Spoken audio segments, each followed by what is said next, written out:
बिस्मिल्लाहिर्रहमानिर्रहीम। मैं एक ऐलान कर रहा हूँ कि सैयद वसीम रिजवी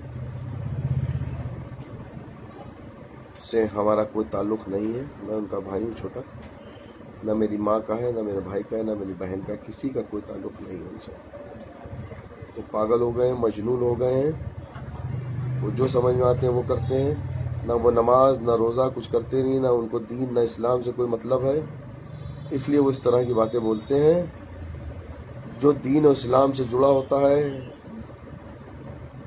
उसके दिल में खौफ होता है, वो इस तरह की बातें बोल ही नहीं सकता।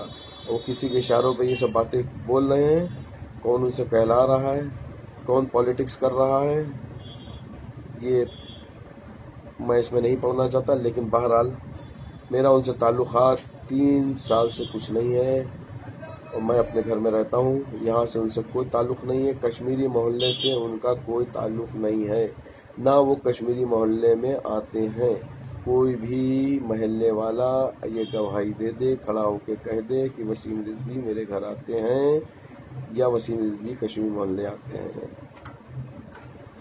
मेरा कोई ताल्लुक़ नहीं है, न मैं वसीम रिजवी से कोई ताल्लुक़ रखना चाहता हूँ, न मैं, न मेरी माँ, न मेरा भाई, न मेरी बहन कोई ताल्लुकात रखना नहीं चाहता उनसे। हम लोगों ने सारा ताल्लुकात उनसे ख़त्म कर दिया। इतना बड़ा गुनाह है कबीरा उसको कहा जाए, उन्हीं ने अल्फाज बोले हैं। बहरहाल कुरान की हिफाजत तो अल्लाह करेगा, ये बेशक है। उसने कहा है इसका कुछ नहीं होगा, आप बेफिक्र रहिए।